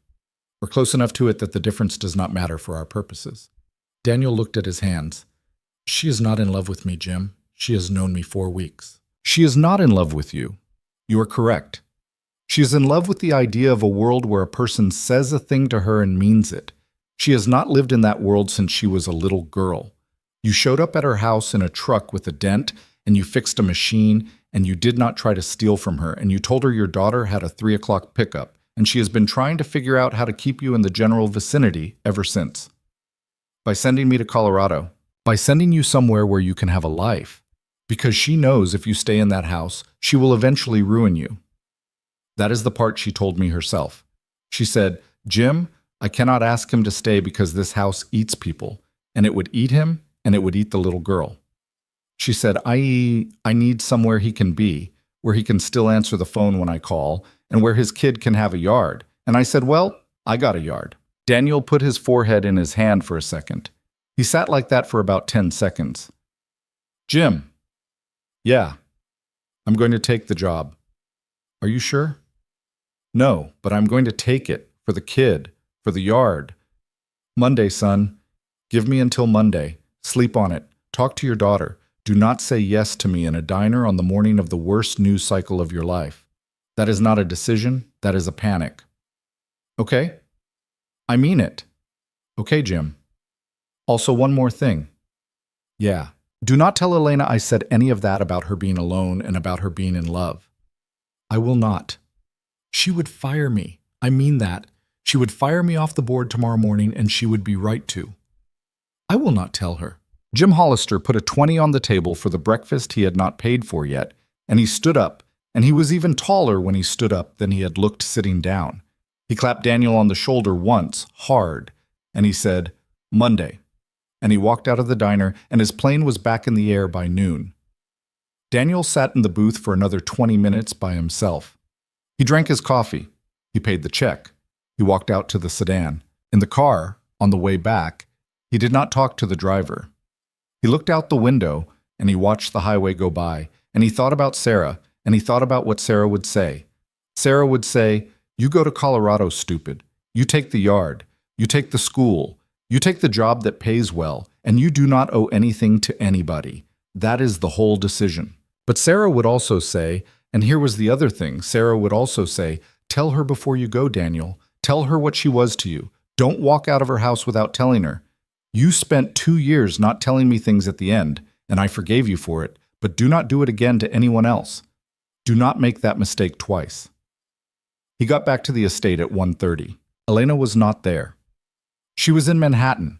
in a conference room on the 42nd floor of a building with her name on the lobby, and she was in the middle of the worst meeting of her life. It was Victor Lane and 5 other board members around a polished table. She was alone on her side. She had flown in on her own plane that morning after watching, from her office window at 6 a.m., the car take Daniel to meet Jim. She had not slept at all.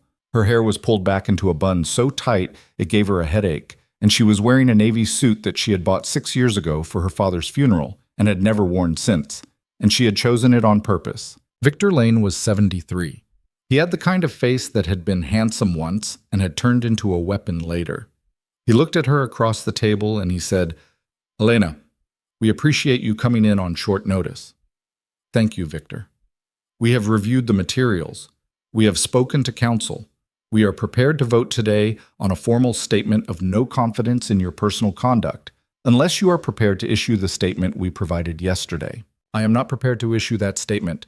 You understand the consequences." "I understand the consequences."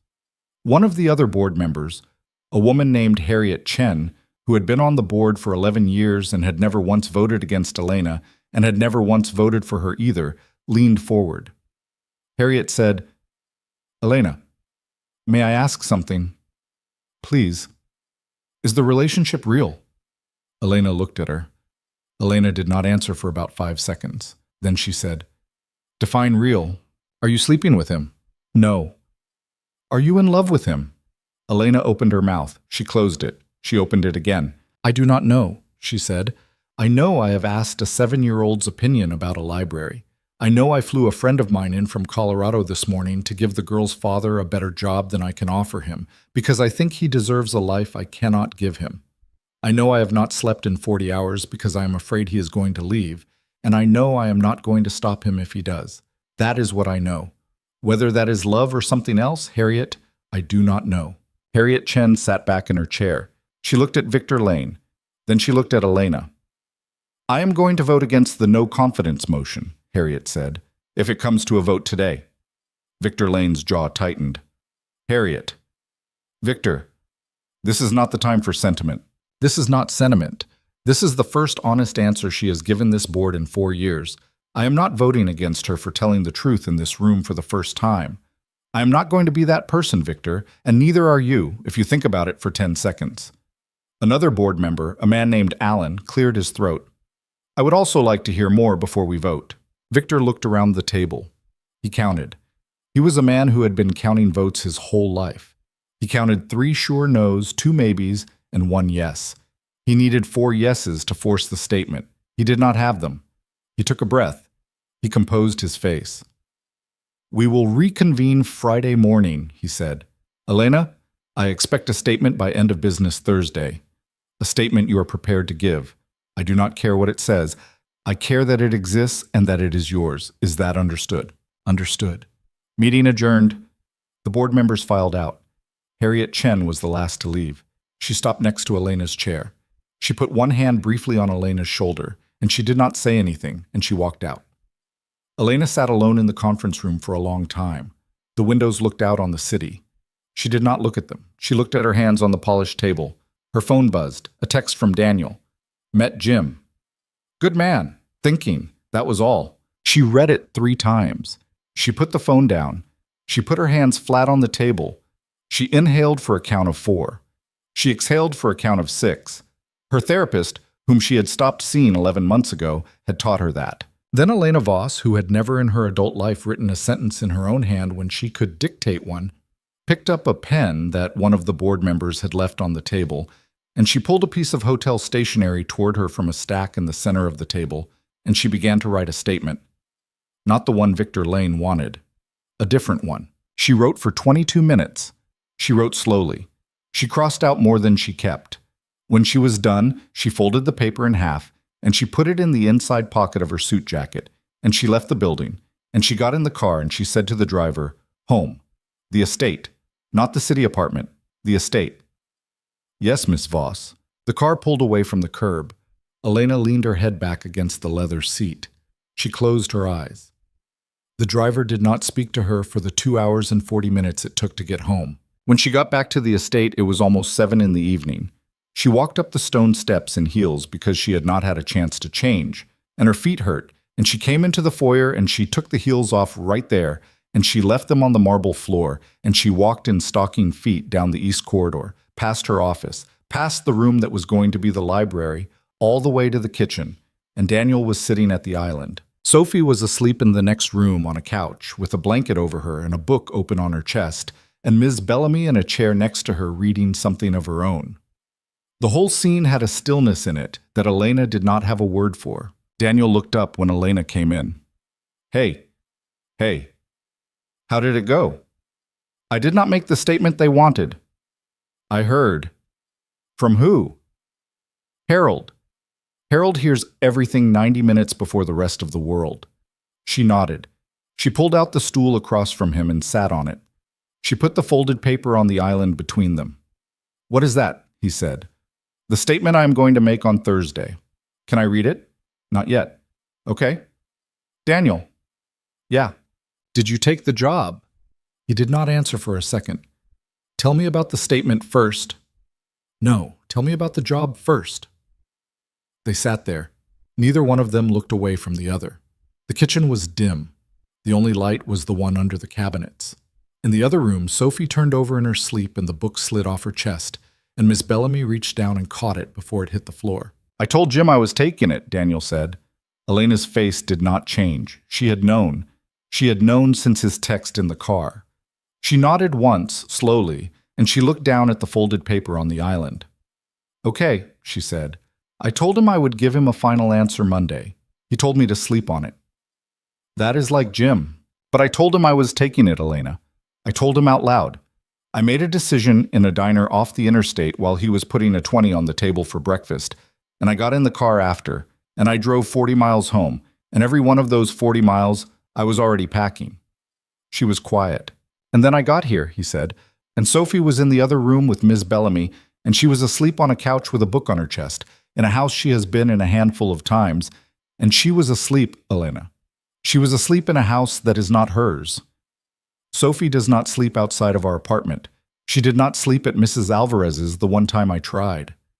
She cried for 3 hours until I picked her up. I came in here and she was asleep. Elena looked at him. What are you telling me, Daniel? I'm telling you that I made a decision in a diner, and then I walked into this kitchen, and the decision was not as easy as I thought it was.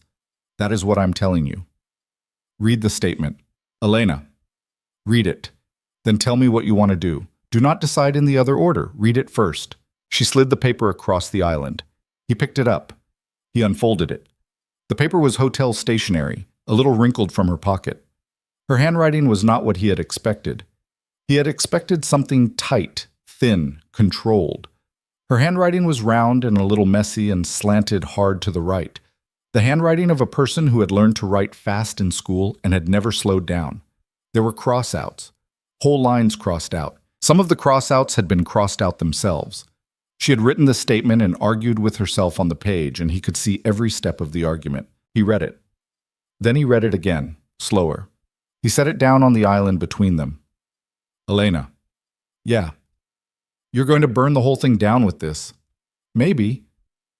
They're going to move against you on Friday. They're going to move against me regardless. At least this way, I get to choose the version of me that loses. Who have you shown this to? You. That is it. No lawyers, no head of communications. You. Why me? Because I wrote it for a person who does not know how to lie. I wanted that person to be the first one to read it, to tell me if any of it was a lie. None of it is a lie. You are sure? None of it is a lie, Elena. That is the problem with it. Yes. He sat back on the stool. He looked at the paper again. He could see 3 or 4 sentences, even from a distance, upside down, that he knew by heart already, after one reading. One of them said, "The man in the photograph is not my secret. He is a person I respect, and the image misrepresents him more than it misrepresents me."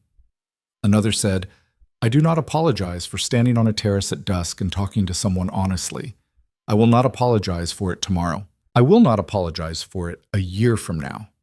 The last line said, "If the people who have trusted me with this company believe that honest conversation disqualifies a chief executive, I will step down without a fight, but I will not lie to keep my seat." He folded the paper back up. He pushed it gently back across the island to her. Do not change a word of it. Daniel, do not change a word of it. Do not let a lawyer change a word of it. Do not let your head of communications change a word of it. Read it on Thursday the way it is written, every comma, every cross out. Read it out loud. Let people hear you think. Okay. Elena. Yeah. I'm not going to Colorado. She did not move. She did not even look up. She was looking at the paper in her hands, and he could see her jaw work once, and then she set the paper down very carefully, and she looked at him. Daniel. No. Yes. Do not do this because of the statement. I did not write the statement to keep you here. I wrote it because I am not going to lie in front of a board of old men for my chair. Those are two different things. Those are not the same thing. Do you understand? I understand. Then go to Colorado. No. Daniel. Elena, let me talk. Okay. I was in the car on the way back from meeting Jim. I was thinking about my wife. I do that a lot. I do not tell people, but I do. I was thinking about what she would say.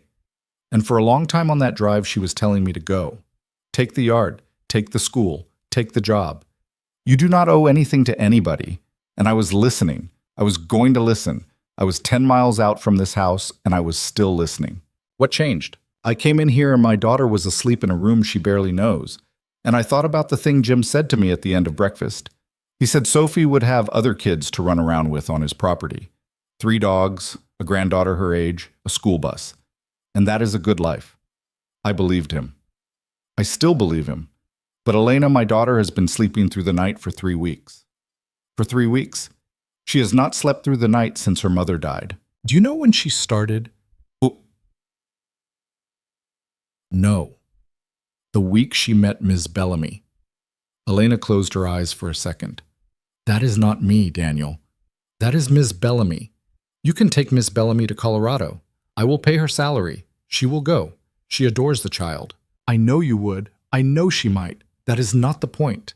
The point is that there is a specific world my daughter has relaxed into, and that world includes a kitchen and a woman who bakes and a man with keys who nods at her seriously when she says something smart, and a room with nothing in it that is going to be a library with a ladder on wheels. It includes a woman who knelt on stone steps to shake her hand and told her the house was too big. I take her out of that, Elena, and I am asking her to start over somewhere else. And I have asked her to start over twice in her life already. And she is 7 years old, and I am not asking her a third time if I do not have to. You do have to. Why? Because if you stay, this never stops. There will be another photograph in 6 months, a different angle, a different kid with a phone, and next time they will get her face. Then we will deal with that then. Daniel, Elena, listen to me. I am listening. If I go to Colorado, I am running. I've done enough running. I ran when Sarah got sick, and I kept working when I should have stopped. I ran when she died, and I signed up for every repair job in 3 counties so I would not have to be in the apartment. I have been running for 2.5 years, and I am tired. I am not running again. Not from a tabloid. Not from a board. Not from the possibility that some coward with a camera is going to photograph my kid. I will protect her. I will not run. Mom, Mom, Alon. Daniel. And there is something else. What? I'm not going to Colorado because if I go to Colorado, I'm going to spend the next 10 years thinking about this kitchen and about a woman who flew a friend of hers in from 12,000 acres because she thought I deserved a better life than she could give me. I'm going to think about that every night at dinner, and I do not want to do that to myself. I do not want to do that to whoever I meet next. I do not want to do that to Sophie. I do not want to be the man who runs from something real because real is harder than a yard. Elena put her hands flat on the island. She looked down at them. Her knuckles were white. You have known me 4 weeks, she said. I know. You do not know me. I know some of you. The part I know, I am not running from. Daniel, I am not a good person. I am not a kind person. I am a person who has been alone for a long time and who has gotten used to being alone and who has built a whole life around being alone. And I do not know if I can stop. I am telling you this now because I should have told you this 3 weeks ago, and I did not. Because I liked having you in my kitchen at 3 in the morning, and I was selfish about it, and I should not have been. Elena, I am not finished. Okay, I'm going to disappoint you. I'm going to work too many hours. I'm going to forget things. I'm going to forget birthdays. I'm going to miss dinners. I'm going to take a call in the middle of a movie with your daughter, and she is going to look at me the way every person in my life has looked at me for 9 years, which is the look of a person who has figured out that they are not the most important thing to me. And she is 7, Daniel. She has already lost one person who was supposed to be the most important thing. I do not get to be the second person who teaches her that lesson. That would break her. I am not going to do it. Then do not do it. It is not that simple. It is exactly that simple. Do not do it. Do not miss dinners. Do not take the call during the movie. You are not a machine. You are a woman who made a decision today to tell the truth in a conference room instead of lie. That is a decision. You can make more of them. Daniel, I'm telling you, you are not fixed. You can change. I have watched you change in 4 weeks. You used to wear shoes, Elena. You do not wear shoes anymore in this house. That is a change. She made a sound that was half a laugh and half something else. That is not a change. That is a symptom. Of what? Of being tired of the shoes. That is exactly what I mean. They sat there for a long time without talking. The light under the cabinets buzzed faintly. In the other room, Ms. Bellamy had gotten up quietly and laid a second blanket over Sophie and sat back down. And she was pretending to read, and she was actually listening through the doorway, and she was not sorry about it, and neither of them had heard her move. Elena. Yeah. There is one more thing. What? Sophie woke up in the car on the way back from Mrs. Alvarez's yesterday. She asked me if you were mean. I told her no. She said she had only met you 4 times and she could not tell in 4 times. She said she usually needs 8, sometimes 12. Elena almost smiled. And we are on 5, Elena. We are going into the 6th. She is going to decide about you in the next 3 weeks whether I stay or go. If I take her to Colorado, she never finishes deciding. She will wonder about you for the rest of her life. She will wonder if you were mean or not. She deserves the answer. Daniel, that is the worst reason you have given me yet. I know. It is also the truest. Elena looked at him. She was crying, a little. Not much. 2 tears, and she did not wipe them, because if she wiped them, she would admit they were there. She let them sit on her face. What are you going to tell Jim? I'm going to tell him no, and I'm going to tell him thank you, and I'm going to ask him to keep the job open in case I am wrong about this in 6 months and I have to come to him with my tail between my legs. He will. I know. Daniel. Yeah. I am afraid. I know. I am afraid of you. I am afraid of your daughter. I am afraid of being the person you think I can be. I'm afraid of how much I already thought about your daughter this morning at 6 a.m. when I was watching a car take you to a diner. I should not have been thinking about a 7-year-old at 6 a.m. in the middle of the worst crisis of my career. I should have been thinking about my statement. I was thinking about whether she slept through the night, because you told me once she does not, and I was thinking about whether Ms. Bellamy's cinnamon rolls had helped. That is where my mind was, Daniel. That is not the mind of a CEO. That is the mind of a person who is about to get hurt. Machis. Yes. Do not be cruel about this with me. I am not being cruel. I am agreeing. You're about to get hurt. So am I. So is Sophie. That is the whole deal. We are all going to get hurt a little, and we are going to do it anyway. She put her face in her hands for a minute. He did not move. He did not try to touch her. He had not touched her once in 4 weeks, and he was not going to start now. When she took her hands away from her face, she looked at him, and she said, Thursday is the board call. I know. I'm going to read the statement. I know. After I read it, I do not know what happens. We find out together. Daniel. Yeah. Do not say that word like that. What word? Together. Why not? Because I'm going to remember you said it, and if you leave, I am going to remember you said it, and it is going to cost me. I am not leaving. You might. I might. I am also not planning to. Okay. Okay. She stood up from the stool. She picked up the statement. She folded it again and put it back in the inside pocket of her jacket. I'm going to bed, she said. Not to sleep, to lie down. I have not lain down in 40 hours. Okay. Your daughter can stay. Miss Bellamy will put her in the guest room at the end of the east corridor. It is a warm room. It is already made up. Thank you. I did not do it for you. I know. She walked out of the kitchen in her stocking feet, and she did not look back. And Daniel watched her go until she was around the corner, and then he put his elbows on the island, and he put his face in his palms, and he stayed like that for about 30 seconds.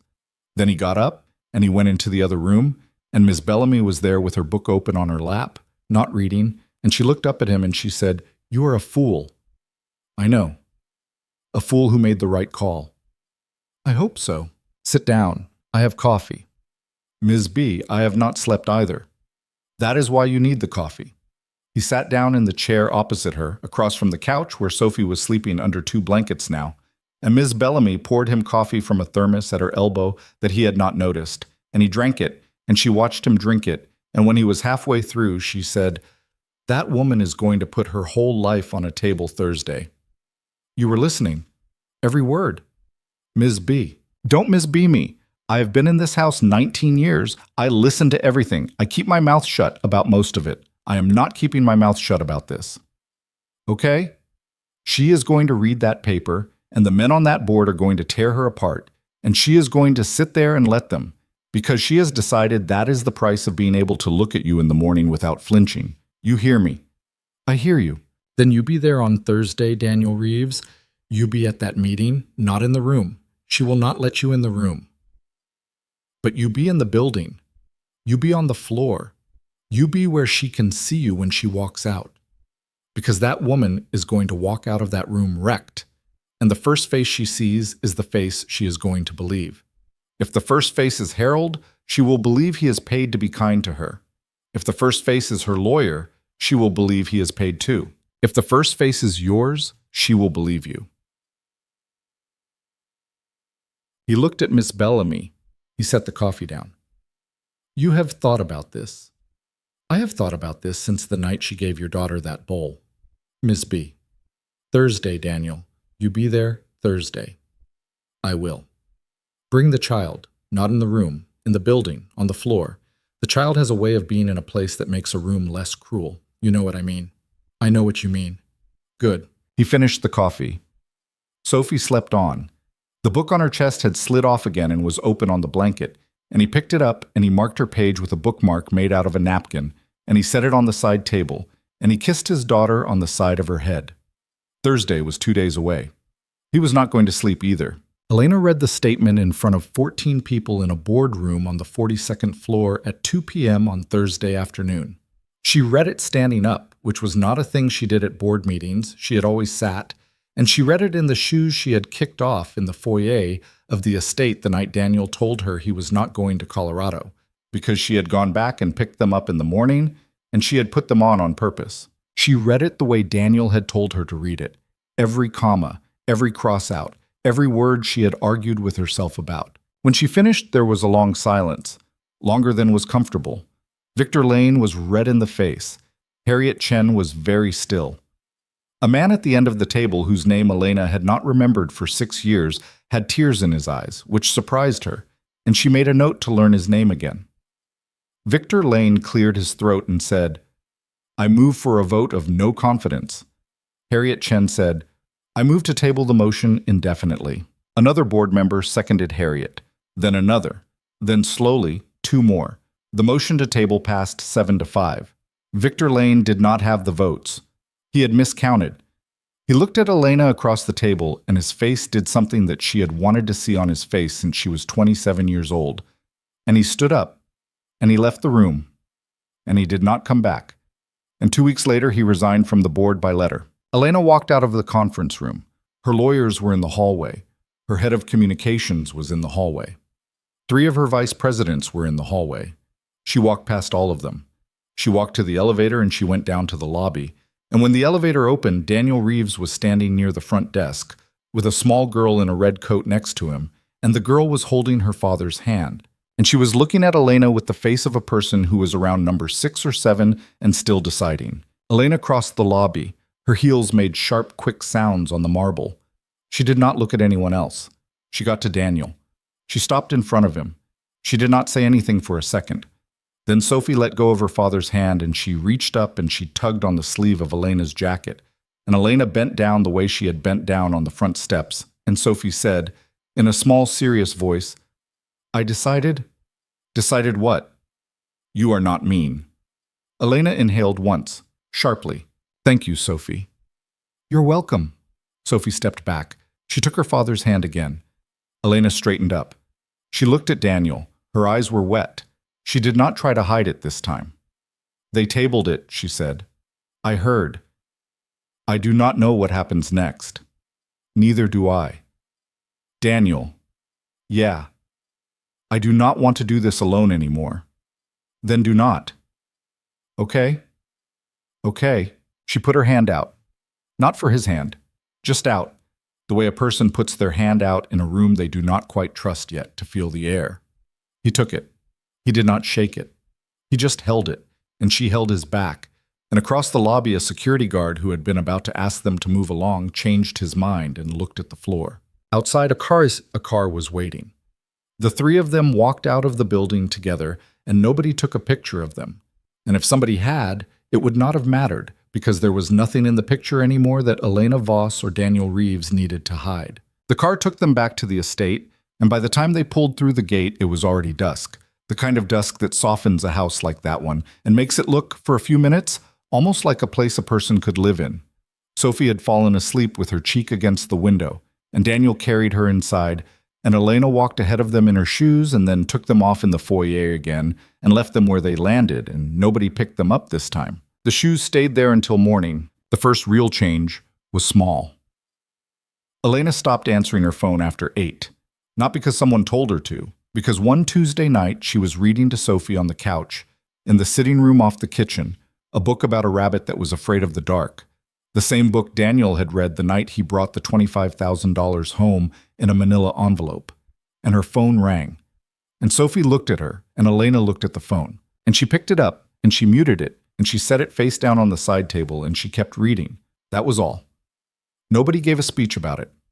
Sophie did not notice. Daniel noticed from across the room, and he did not say anything. And later when Sophie was asleep, he did not mention it either, because he had learned by then that the worst thing you can do to a person who is changing is praise them for it. Praise makes change self-conscious. He let her change in the dark. The library got built. The floor went in and it was wood, and Sophie ran across it in socks the first day it was finished, and she slid about 4 feet and fell on her back and laughed. And Elena laughed too, standing in the doorway with a coffee in her hand, and Daniel stood behind her and watched the two of them, and he thought about Sarah, and he did not push the thought away. He let it sit. Sarah would have liked Elena, he thought. Sarah would have liked her not because she was kind, but because she was honest, and Sarah had not put up with anything else. The marriage happened in the library a year and a half later. It was 11 people. Ms. Bellamy made a cake that had too much rum in it. Harold cried, which nobody had ever seen him do, and which he denied afterwards. Jim Hollister flew in from Colorado and brought his granddaughter, and Sophie and the granddaughter stayed up past midnight planning a treehouse that they never built and did not need to. Sophie walked Elena down the aisle, which was not an aisle. It was just the space between the 2 old chairs Daniel had asked for in the beginning. She held Elena's hand the whole way. At the end of it, she put Elena's hand into her father's, and she stepped back. And Daniel said what he wanted to say, which was short, and Elena said what she wanted to say, which was shorter. And she did not cry because she had decided in advance she was not going to cry, and she cried anyway, and it was fine. They had another daughter 3 years after that. They named her Sarah, and Sophie had picked the name, and nobody had argued because there had not been anything to argue about. Elena stepped down as CEO when the younger girl was 2. She took a board seat and a title that let her choose her hours, and some people in the financial papers wrote that she had lost her edge, and some people wrote that she had found something else. And she did not read either kind of story. Daniel fixed things around the house. He still carried the blue-handled screwdriver. He still woke up at strange hours, but not because he could not sleep. Because a child had climbed into their bed, or because a dog they had gotten for Sophie had whined at the door, or because Elena had rolled over and said something into the dark, and he had answered her. If there was a lesson in any of it, it was not a clean one, because clean lessons are for the kind of stories that do not happen to real people. The lesson, if it was a lesson at all, was this. A person can spend a whole life running from the next hard thing, and the running looks, from the outside, like survival, and sometimes it is. But there comes a point where running stops being survival and starts being the thing that kills you slowly. And the only way out is to plant your feet in front of somebody who can see you and tell them the truth, and let them tell you the truth back, and then stand there while both of you decide whether you can bear it. Elena had spent 9 years being the richest lonely person she knew. Daniel had spent 2.5 years keeping his hands busy so his heart would not catch up to him. They met in a server room. She was barefoot. He had copper wire in his pocket. Neither one of them was anything like the person the other one needed. And that was the whole point, because the people we think we need are usually the people we have decided we deserve. And sometimes the ones we actually get are better than the ones we would have drawn up, because they do not know the script, and they do not try to play a part. And they just show up on a Monday morning with a toolbox and a 7-year-old who thinks your house is too big, and they stay.